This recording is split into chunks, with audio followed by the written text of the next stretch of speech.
Good evening, Luzon, Visayas, and Mindanao, together with the Presidential Communications Office. We bring you the latest, widest, and most comprehensive news coverage from the People's Television, IBC, Philippine News Agency, Philippine Information Agency, and Presidential Broadcast Service. I'm Princess Habiba Saripauda. And I'm Joe Fernandez from Radyo Pilipinas. Welcome to Balitang Pambansa. Tonight's headlines. President Ferdinand R. Marcos Jr. assures the government is all hands on deck and is continuously mobilizing resources to respond to the effects of weather disturbances. Local government units are tasked to implement preemptive evacuation in areas that will be affected by the incoming storm.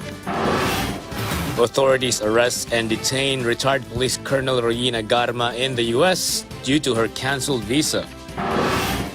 President Ferdinand R. Marcos Jr. belies the alleged loophole on Executive Order Number 74, insisting that total ban of all Philippine offshore gaming operations or POGOs in the country. The Dangerous Drugs Board declares various provincial police offices as drug-free workplaces. Those affected by Nika are still picking up the pieces to try to recover from the devastation caused to their area, and yet the country again needs to buckle up for 2 more weather disturbances. No problem, all concerned agencies of the Marcos administration are already on it, with their respective roles already clearly defined for most likely relief and recovery as well as search and rescue operations in the coming days. PTV's Clazel Pardilla has the full report. Tropical Storm Nika exits the Philippine area of responsibility while Ophelas enter the country, and Tropical Storm Pepito is on the way. The administration of President Ferdinand R. Marcos Jr. has fully mobilized and is ready to respond to the incoming weather disturbances. We've done the usual standard procedure where we have sent pre-positioned our equipment and our relief goods, and we will just have to see where the areas are that will be particularly hit. While it is uncommon for consecutive storms to strike the nation within 1 week, the President assured the government's response and support efforts will remain steadfast. Kahit na may bagyo, kahit na malakas ang hangin, nasa labas sila. Dahil kaya pa naman kaya pa naman daw. Sabi na they can still work to clear trees that fell, to yung mga poste na nahulog para may daanan ng relief goods natin. Storms Ophel and Pepito are expected to affect areas in northern Luzon that were already devastated by Typhoon Nika. Flood warnings have been issued in the Ilocos region, Cagayan, Central Luzon, and the Cordillera Administrative Region. Saturated na yung ilang bahagi po. So talagang malaki pa rin or nandiyan pa rin yung chance ng mga isolated cases ng mga flash flood at landslide. Although Ophel and Pepito have not yet fully arrived, the gates of 4 major dams in Luzon, namely Ambuclao, Binga, San Roque, and Magat, have already been opened. Authorities are closely monitoring the potential overflow of the Cagayan River. Preemptive evacuations have already been carried out for 8,000 residents living in flood-prone areas near rivers. Safe evacuation centers, food supplies, and other assistance are ready and available. Pwede natin samantalahin dahil nga wala nang mga pag-ulan dun sa downstream ng Magat Dam. So pwede nang mag-add additional opening, and then pagdating ng bagyong Ophel, pwede siyang mag-reduce pero hindi siya pwede mag-close kasi nandiyan yung bagyo para ma-minimize natin yung possible flooding downstream ng Magat Dam, particularly dito sa portions of Gamud. Currently, there are 19,000 evacuees in Cagayan. The DSWD has released more than 32,000 food packs and continues to replenish supplies in areas that may be affected by the storms. Lokal na pamahalaan ng mga apektadong lugar, pati na rin na ang national government ay nakaantabay lagi para po talaga matugunan yung pangangailangan ng ating mga kababayan. From PTV Manila, Clazel Pardilla, Balitang Pambansa. The government has responded more promptly to the impact of Typhoon Nika in the country. According to Department of Interior and Local Government or DILG Secretary John Vic Remulla, local government units were instructed to conduct preemptive evacuation in areas expected to be affected with the storm to avoid casualties. The DILG chief stated this action reflects lessons learned by LGUs during severe tropical storm Christine. The agency will also closely monitor weather forecasts for class suspensions. LGUs are authorized to cancel classes and work in case the office of the president cannot make the announcement immediately. Kasi ang failure natin sa Christine ay tinignan lang natin yung wind. Hindi natin tinignan yung depth and yung flow ng expected na tubig. Hindi nila na-anticipate na sa within 36 hours, 960 millimeters was dumped in Sorsogon. And that's a record number. Remember, Ondoy was only 480 millimeters and devastating para sa atin. Often when weather disturbances occur, especially when they happen in succession, one of the hardest hit are those who till the soil to ensure we all have food to eat. Thus, the Department of Agriculture made the assurance that affected farmers will receive the necessary assistance to help them continue with their trade and help the country achieve food security. PTV's Ryan Lisiges tells us more. The Department of Agriculture or DA assured immediate assistance for farmers affected by the series of typhoons that hit the country. According to the latest data from the DA, the damage left by typhoons Christine and Marce has reached over 10 billion pesos. Of this amount, nearly 60% or approximately 6 billion pesos is from rice crops. Yung mga commodity banner programs po ng Department of Agriculture ay meron po yung mga buffer seeds in every region. So yun po yung pangunahing minomobilize natin so that we could provide immediate support. But as to pag na-clear na no, and they would really assess kung ano yung extent ng damage, we are also accepting proposals for rehabilitations na pinapasok naman po namin under the Quick Response Fund. It is expected that the agricultural damage will increase, especially as Typhoon Nika has just passed. Because of this, there is a high possibility that rice production will decrease. Meanwhile, the procession of typhoons within the Philippine Area of Responsibility or PAR is not new. At the Quezon City Journalist Incorporated Forum, Analisa Solis, Chief of Climate Monitoring and Prediction at Pag-asa, said this also happened in 1951 when up to 7 typhoons ravaged the country, while 6 typhoons entered in the same month in 1948. Solis emphasized the nation is experiencing a La Nina-like condition where the probability of rainfall from typhoons increases. Napaka-active ng ITC set natin dahil usually po, ito po yung breeding places ng tropical cyclone. So since napaka-active ng ITC set, kada low pressure system ng ITC set na de-develop po into tropical cyclone. This November, 3 consecutive typhoons have already entered the PAR, Marcy, Nika and Ophel. Pag-asa reminds the public to remain alert as 2 to 3 more typhoons are expected to hit the country before the end of the year. From PTV, Ryan Lisiges, Balitang Pambansa. The center of severe tropical storm Ophel was located approximately 800 kilometers east of southern Luzon. It has a maximum sustained winds of 95 kilometers per hour, gustiness of up to 115 kilometers per hour, and is moving west-northwestward at a speed of 30 kilometers per hour. Tropical cyclone wind signal number 1 may be raised over portions of Cagayan Valley this late evening or tomorrow early morning. The highest wind signal which may be hoisted during the occurrence of Ophel is wind signal number 4. This tropical cyclone is forecast to steadily intensify in the next 3 days and reach typhoon category tomorrow afternoon or evening. Metro Manila and the rest of the country will experience partly cloudy to cloudy skies with isolated rain showers or thunderstorms due to localized thunderstorms. Meanwhile, tropical storm Manny is located 2,495 kilometers east of eastern Luzon with maximum sustained winds of 75 kilometers per hour near the center, gustiness of up to 90 kilometers per hour, and is moving westward at 30 kilometers per hour. The Department of Social Welfare and Development, or DSWD, is ready to provide food packs and relief items to areas affected by recent typhoons. DSWD Secretary Rex Gatchalian confirmed supplies have been pre-positioned in regional and local warehouses. He thanked the Department of Budget and Management for funding the purchase and transport of relief goods and announced additional cash aid for affected families. DSWD also praised the Philippine Air Force, the Philippine Coast Guard, Philippine Navy, and international partners for their help in delivering aid. Meanwhile, Mealco provided assistance to its customers affected by typhoons Christine, Leon, and Marce by suspending disconnection activities until the end of the year.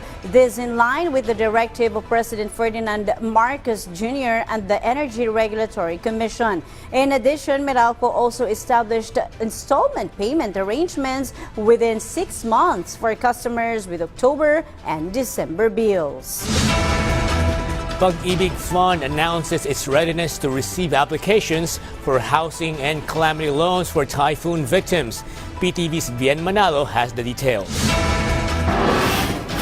Merlita's house in Tandangsora, Quezon City was submerged in flood due to previous typhoons, damaging some parts of her home. Her karinderya, which is her family's main source of income, was also affected. Bawat bagyo pong dumarating dito, kaunting ulan lang po, minutes lang, andito na po agad ang baha. Dahil yung creek po natin ay medyo parang lumiit na. Kaya lahat po kami dito ay ang mga gamit namin, rep, mga nakalutang. Merlita is one of the PAG-IBIG Fund members who will benefit from the agency's calamity loan. PAG-IBIG is open to receiving applications for housing and calamity loans for typhoon victims. The agency has already helped over 400,000 calamity victims this year through almost 6 billion pesos from its calamity loan. Meron tayo ngayong 1-month moratorium na available for housing loan borrowers na naapektuhan ng bagyong ito. So kung na-damage po ang isang property ng isang miyembro na nabili niya sa tulong ng PAG-IBIG housing loan, may insurance ito, Sir Ember, Sir Bien, para makatulong sa kanyang pagpaparepair. The PAG-IBIG Fund has over 16 million active members thus far. Over 80 billion pesos worth of housing loans were released to over 60,000 members. Member savings hit almost 100 billion pesos, while the net income is 40 billion pesos, and the recorded total assets reach over 1 trillion pesos. Pagka po kayo'y naging miyembro ng PAG-IBIG Fund, ibig sabihin po ay kayo po, Dr. Ember, ay nag-iipon para sa inyong kinabukasan. The PAG-IBIG Fund also continues in the promotion of government's flagship program, the Pambansang Pabahay para sa Pamilyang Pilipino Housing o 4PH program. PAG-IBIG Fund also encourages the public to continue to support their programs. From PTV4 Manila, Bien Manalo, Balitang Pambansa. Meanwhile, the Marcos administration truly wants to set itself apart because rather than just go primarily after the small-time drug peddlers, the present government wants to stop the supply dead on its tracks by going after the drug cartels. This was what the president underscored during a meeting with all the law enforcement agencies tasked to rid the country of this societal menace. PTV's Kenneth Pasyente has the details. President Ferdinand R. Marcos Jr. aims to intensify the government's fight against illegal drugs in the country. That is what the Chief Executive discussed in a meeting with the Department of Justice, Department of the Interior and Local Government, Philippine Drug Enforcement Agency, and Philippine National Police. According to DILG Secretary John Vic Remulla, while they will continue to address the use of illegal drugs, the President wants to strengthen the suppression of the supply side of prohibited drugs. This will be done by cracking down on drug cartels. Chasing after the big guns, the big suppliers, the main men involved in the importation of drugs. The personalities have been identified. I am not at liberty to discuss it. Hindi ko pwede muna sabihin. One of the focus areas now is the newly built prisons in Muntinlupa City, which is allegedly a primary source of illegal drugs. Remulla asserted about 200 high-value personnel have been identified inside the prison and are under investigation.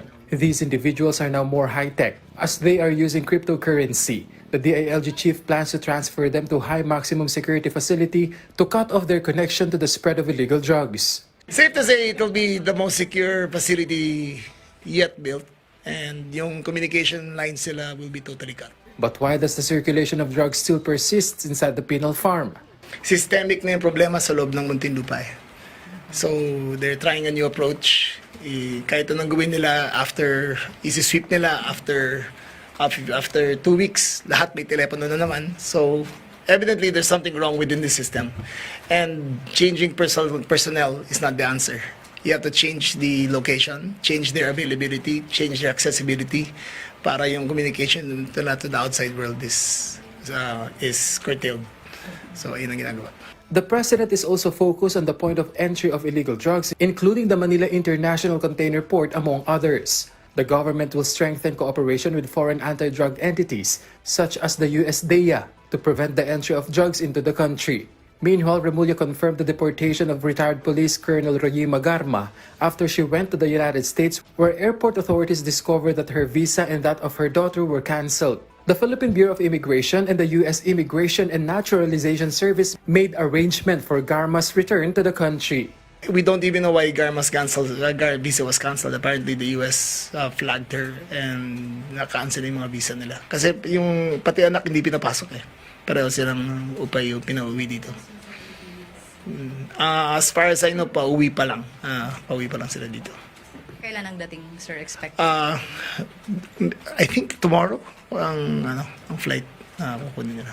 Garma will be taken to the Senate Detention Facility upon her arrival as she is a state witness. From PTV, Kenneth Pasyente, Balitang Pambansa.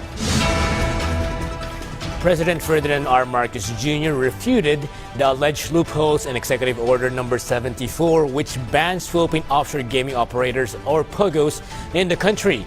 This following criticism from some sectors who appear to misunderstand the EO, which allegedly does not cover POGO operations in private establishments.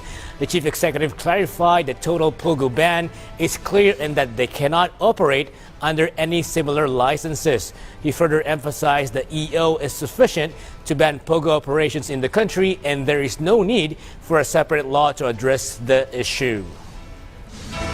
There's just no way because it's the nature of the operation that we're banning. It's not because it's under PAGCOR or not. Basta sinabi pa sa POGO yan, basta ganyan ang lisensya nila, is banned. Coming right up, Bolanos expressed gratitude for the sale of 29 pesos per kilo of Bagong Bayan Magsasaka or BBM rice. Several provincial police offices are now drug-free workplaces. This and more news when Balitang Pambansa returns.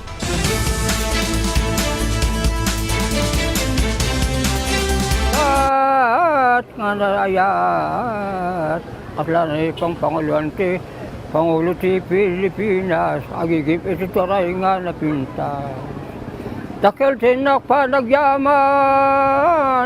ti panakikat dagiti nagadunga utang. Ito ang kantang inialay ng 79 na taong gulang na si Salvador Marugay Sr. para kay Pangulong Ferdinand R. Marcos Jr. Isa si Tatay Salvador sa mga personal na inabutan ng Pangulo ng Certificate of Condonation with Release of Mortgage o COCROM sa makasaysayan na pinakaunang pagpapamudmod nito sa mga Agrarian Reform Beneficiary noong July 19, 2024 sa Lingayen, Pangasinan. Agyam-yaman iti pangiding tituray ti Pilipinas. Tati utang ko na inikat niya po Presidente Bongbong Marcos. Bagong Pilipino at bagong Pilipinas. Ang mga certificate na ito ay simbolo ng katuparan ng ating pangako na buburahin natin ang pagkakautang ng ating mga agrarian reform beneficiaries dito sa Region 1.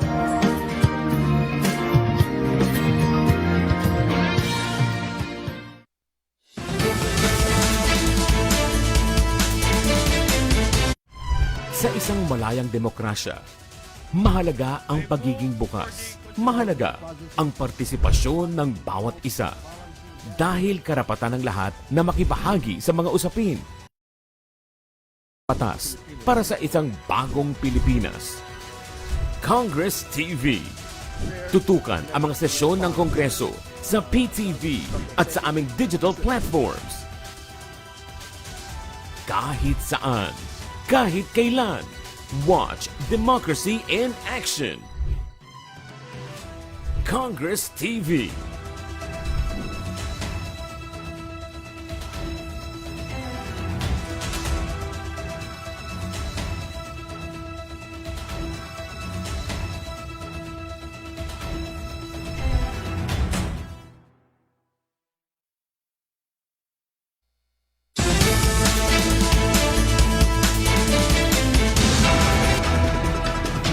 Boholanos expressed gratitude to the Marcos administration for the Bagong Bayaning Magsasaka or BBM Rice program, which provides affordable rice to vulnerable sectors in several towns across the province.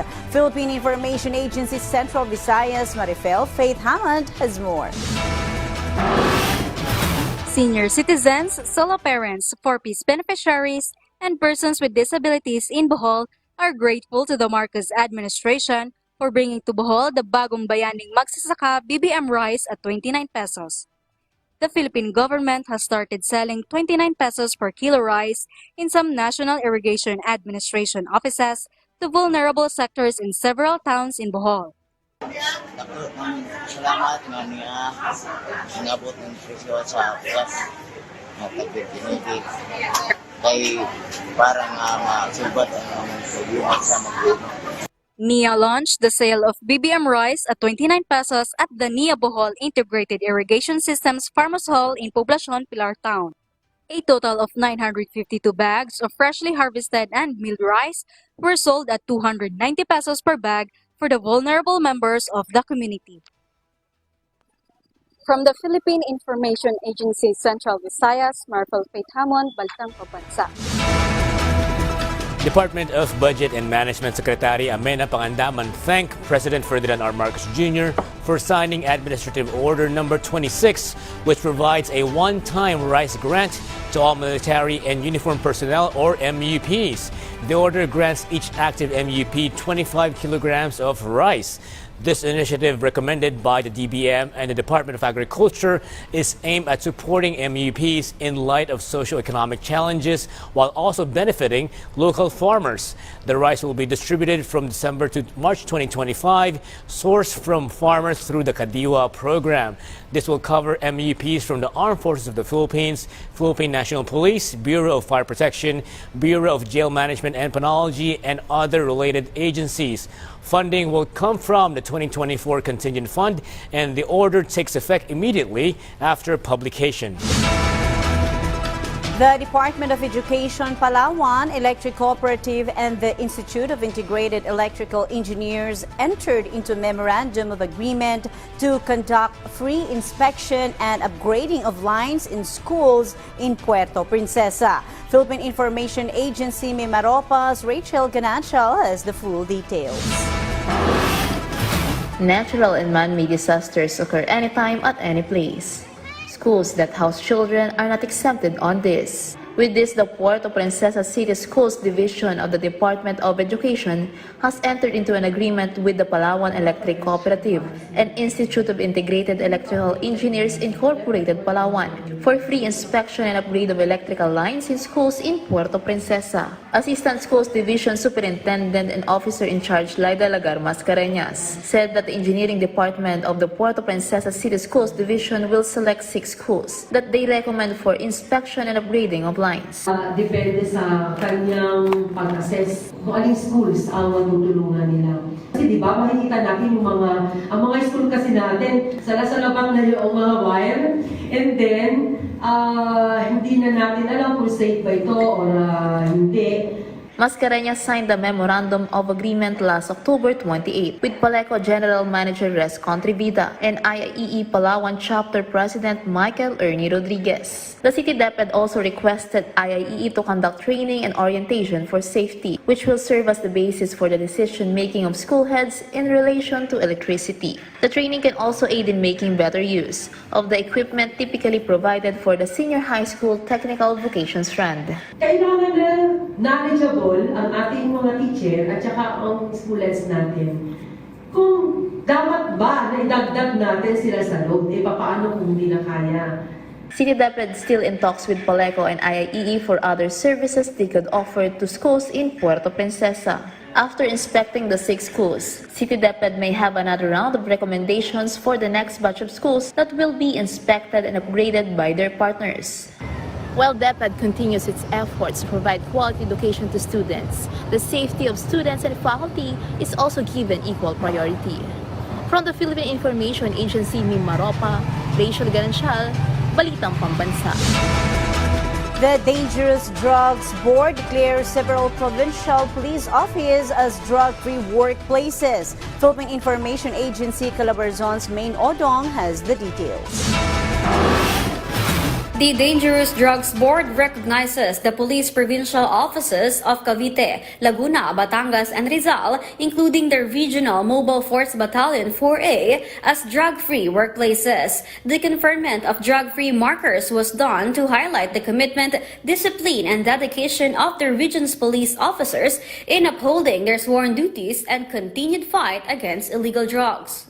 All eyes are in this PRO at tinitignan sila ng iba't ibang panig ng bansa, lalo-lalo na in terms of strengthening and deepening the commitment of the police organization in our overall anti-drug agenda. In other words, hindi lang model PRO ang 4A, kundi ito rin ay effective, fully functional, at state-of-the-art drug initiatives na tunay nating ipinagmamalaki. Saavedra said that it is important that government agencies are declared drug-free, especially police offices, as they are tasked to implement drug abuse prevention and control mechanisms of the government. Gusto nating ipamalas, ipaintindi, at ipakita sa sambayanan that our approaches in terms of the drug abuse prevention and control agenda of the government is rights-based. Aside from police stations, force multipliers including barangay tanods are also recognized by the DDB as crucial implementers of drug strategies down to grassroots levels. With the declaration of 4 more police provincial offices in Calabarzon, including Quezon Police in September and the Regional Mobile Force Battalion, marked Pro 4A as the first police regional office in the country to be recognized as a fully drug-free workplace. The DDB reminds police and other uniformed personnel to lead and serve by example in the government's pursuit against illegal drugs. From the Philippine Information Agency, Calabarzon, Main Odong, Balitang, Pambansa. The Philippine Masters Games Association wants to prove that age is just a number when it comes to sports by encouraging older enthusiasts to participate in events that help promote their health and well-being. Dennis Hilanga of Radyo Pilipinas 2 Sports tells us more. As the old saying goes, kalabaw lang ang tumatanda and life begins at 40. Adults who are enthusiasts of rising sport obstacle course race find solace to improve their well-being. And this is what the Philippine Masters Games Association or PMGA would want to continue after its successful staging of the Tandang Pinoy obstacle course over the weekend at Bridgetown Park in Pasig City. More than 70 senior and master athletes across the age brackets of 40 to 49, 50 to 59, and 60 plus shrugged off the rust and took the intense challenge of the 1.5-kilometer race with 8 obstacles hindering their ways. They showed their youthful energy and stamina in sandbag carry, monkey bars, low crawl, over-under, Z-wall, cargo net climb, 6-foot wall, and balance beam. Sherwin Manankil and Angeline Omilig ruled the male-female 40 to 49 event. Ronald Urquia and Bernadette Choco won the 50-59 age group, and Alfredo Cabral and Zoraida Amorillo ruled the 60 above category. Philippine Obstacle Sports Federation President Al Agra, who also joined the race along with PSC Commissioner Walter Torres, is hoping that PMGA could extend its efforts not just in obstacle course racing but also in basketball, chess, bowling, fun run and pickleball next season for the welfare of adults and senior citizens. Masaya, yung iba nga nabitin dahil may lang yung course dati. By next year, baka 2 categories na, 1.5 and maybe longer and maybe difficult. Gusto natin hikayatin lahat ng mga masters and seniors to be active at sumali. Next year, we will have 30 or more sports under Tandang Pinoy, organized by Philippine Masters Games Association. For Radyo Pilipinas 2 Sports, Dennis Hilanga, Balitang, Pambansa. And that concludes our rundown of the latest, widest, and most comprehensive news and information from all across the nation. From Radyo Pilipinas, I'm Joe Fernandez. This is your trusted news source, always ready to inform and serve the Filipino people. Catch Balitang Pambansa again tomorrow at 7 a.m., 12 noon, 6 p.m., and 9:30 p.m. for more updates and developments. From Radyo Pilipinas, I'm Princess Habiba Saripaudak, and this is Balitang Pambansa.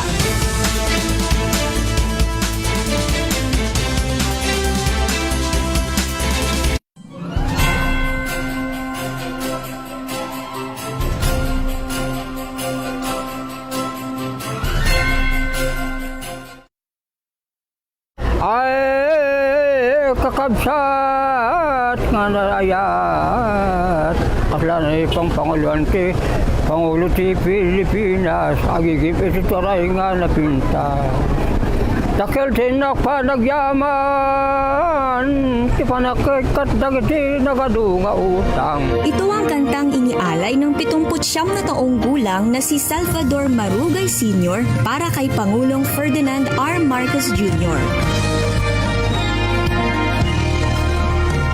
Isa si Tatay Salvador sa mga personal na inabutan ng Pangulo ng Certificate of Condonation with Release of Mortgage o COCROM sa makasaysayan na pinakaunang pagpapamudmod nito sa mga Agrarian Reform Beneficiary noong July 19, 2024 sa Lingayen, Pangasinan. Agyam-yaman ako. Iti pangiding tituray ti Pilipinas. Tati utang ko naikat. Inikat niya po Presidente Bongbong Marcos. Bagong Pilipino at bagong Pilipinas. Ang mga certificate na ito ay simbolo ng katuparan ng ating pangako na buburahin natin ang pagkakautang ng ating mga agrarian reform beneficiaries dito sa Region 1.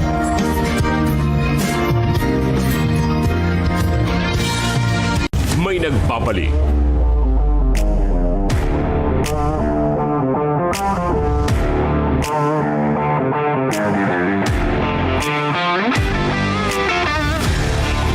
Ang may init at maaaksyong balita sa mundo ng sports. Mapapanood na araw-araw kasama ang ating teammates.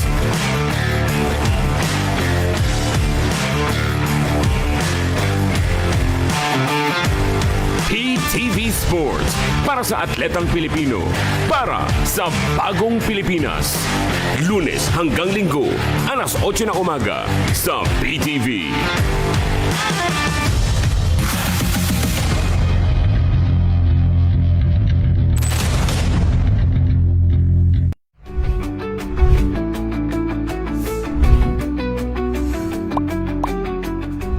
Magmula pa noong 1998, ay bumoboto na ang mga Pilipino ng mga party list representative na siyang kakatawan sa ilang mga sektor o partido sa ating Kongreso. Ayon sa Republic Act 7941 o ang Party List System Act of the Philippines, 20% ng kabuoang seats sa House of Representatives ay nakalaan para sa mga party list representative. Ang mga partido ay maaaring political party, national party, regional party, sectoral party, o isang koalisyon na nagsusulong ng mga advokasya o nagtataguyod ng mga interes ng isang partikular na sektor. Ang Ang bawat party list representative ay may 3-year term at pwedeng inominate ng kanyang partido ng hindi hihigit sa 3 consecutive terms. Ang isang party list nominee